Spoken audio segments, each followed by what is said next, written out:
ভাগীরথী জলস্তর বাড়ায় বন্ধ নৃসিংহপুর ফেরিঘাট। পূর্ব বর্ধমান ও নদিয়ার জেলা শাসকের সিদ্ধান্তেই বন্ধ ফেরিঘাট। বন্ধ হয় সমস্যায় সাধারণ মানুষ।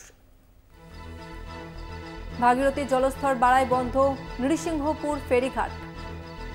ভাগীরথীর জলস্তর বেড়ে যায় এবং যার ফলে বন্ধ করে দেওয়া হয়েছে নৃসিংহপুর ফেরিঘাট। পূর্ব বর্ধমান ও নদিয়ার জেলা শাসকের সিদ্ধান্তেই এই ফেরিঘাট বন্ধ করা হয় এবং ফেরিঘাট বন্ধ হওয়ার ফলে যাতায়াতের সমস্যায় পড়েছে সাধারণ মানুষ।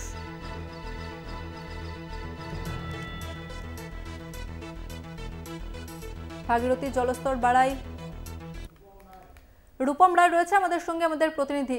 রূপম, যে খবর জানা যাচ্ছে যে ভাগীরথী জলস্তর বাড়াতে ফেরিঘাটটা বন্ধ করে দেওয়া হয়েছে, তো সাধারণ মানুষ তারা অসুবিধার সম্মুখীন হচ্ছে যাতায়াতের ক্ষেত্রে, এই মুহূর্তে কি পরিস্থিতি?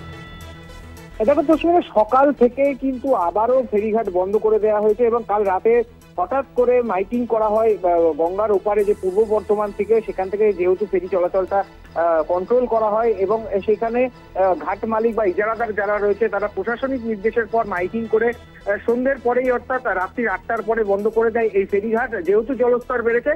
এবং তারপরে কিন্তু সাধারণ মানুষ দীর্ঘ অসুবিধার মধ্যে পড়েছে, কারণ এই নদিয়া থেকে পূর্ব বর্ধমানে বেশ কিছু জায়গায় অর্থাৎ কালনার বেশ কিছু স্কুল কলেজ এবং সরকারি জায়গাতে মানুষজন চাকরি করে, পড়াশোনা করতে যায় এবং সব থেকে বড় কথা কালনা থেকে আনাজ আসে এপারে এবং যেটা বর্ধমানের চাল, সেই চালও কিন্তু জলপথে নদিয়ার কালনাতে আসে, কালনা ঘাটে আসে। অর্থাৎ এই যে জলপথ তা কিন্তু অত্যন্ত প্রয়োজনীয় একটি জলপথ এবং এই জলপথের দিয়ে কিন্তু 24 ঘন্টা যাতায়াত করে ভেসেলে করে গাড়িও পারাপার করে। বর্তমানে সমস্ত কিছু বন্ধ হয়, দুর্ভোগের শিকার নিত্যযাত্রী থেকে শুরু করে সকল সাধারণ মানুষ তারা কিন্তু সকালবেলায় গঙ্গার ধারে এসেছিলেন এবং এই ঘাট বন্ধ হওয়াতে অনেকে ফিরে গেছেন, কেউ অফিস কাছারিতে যেতে পারেননি।